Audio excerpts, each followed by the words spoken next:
Busy లైఫ్లో ఉమ్మడి కుటుంబాలు కనుమరుగైన తరుణంలో ఓ కుటుంబం 5 తరాల బంధువులను పిలుచుకుని ఆత్మీయ సమ్మేళనం చేసుకుంది. ఈ ఘటన వనపర్తి జిల్లాలో చోటు చేసుకుంది. చిన్నంబావి మండలం వెలగుండ గ్రామంలో భుజాల అక్కిరెడ్డి నరసమ్మల జ్ఞాపకార్థం ఉమ్మడి కుటుంబ ఆత్మీయ సమ్మేళనం ఘనంగా నిర్వహించారు. భుజాల అక్కిరెడ్డి నరసమ్మల 5 కూతుళ్లు 5 తరాల ఆత్మీయ సమ్మేళనం ఆనందాలు అనురాగాల మధ్య జరుపుకున్నారు.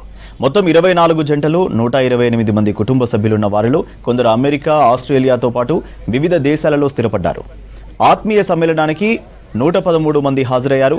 వెలుగొండ అమ్మమ్మ ఇంటి దగ్గర ఉమ్మడి కుటుంబ ఆత్మీయ సమ్మేళనాన్ని నిర్వహించారు. పిల్లల నృత్యాల మధ్య పెద్దలు పిల్లలుగా మారి ఎగిరి గంతులేశారు. ఇంత బిజీ లైఫ్లో కుటుంబం ఒకే చోట కలవడం ఆనందాన్ని కలిగిస్తుందన్నారు ఆ కుటుంబ సభ్యులు. భూజల నరసమ్మ కుటుంబ సభ్యులము, నేను మనవన్నైతాను. మేము 11 మంది అన్నదమ్ములము, 8 మంది అక్క చెల్లెళ్ళు. మా అమ్మ వాళ్ళు 5 మంది, మా అమ్మమ్మకు 5 మంది సంతానము. వాళ్ళకు మేము 11 మంది కొడుకులము, 8 మంది పిల్లలు.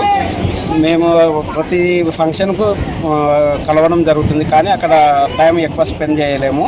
తర్వాత ఈ ప్రోగ్రాం ముఖ్య ఉద్దేశం ఏంటంటే మా పిల్లలకు మా వంశవృక్షం అంటే మా అమ్మమ్మ నుంచి మా అమ్మ తర్వాత తరం వాళ్ళ గురించి తెలియజేయడానికి ఈ ఫంక్షన్ ఏర్పాటు చేయడం అయింది.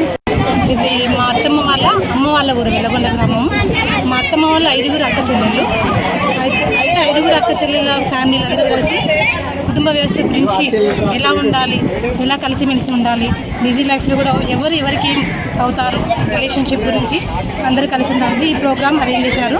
అందరు 11 మంది అన్నదమ్ముళ్ళు, 8 మంది అక్క చెల్లెలు కలిసి ఈ ప్రోగ్రామ్ అరేంజ్ చేశారు. కానీ ఈ ప్రోగ్రామ్ అరేంజ్ చేయడం కంటే అందరు అటెండ్ అవ్వడం చాలా గ్రేట్. అంటే 123 మందికి దాదాపు 113 మంది అటెండ్ అయ్యారు. కానీ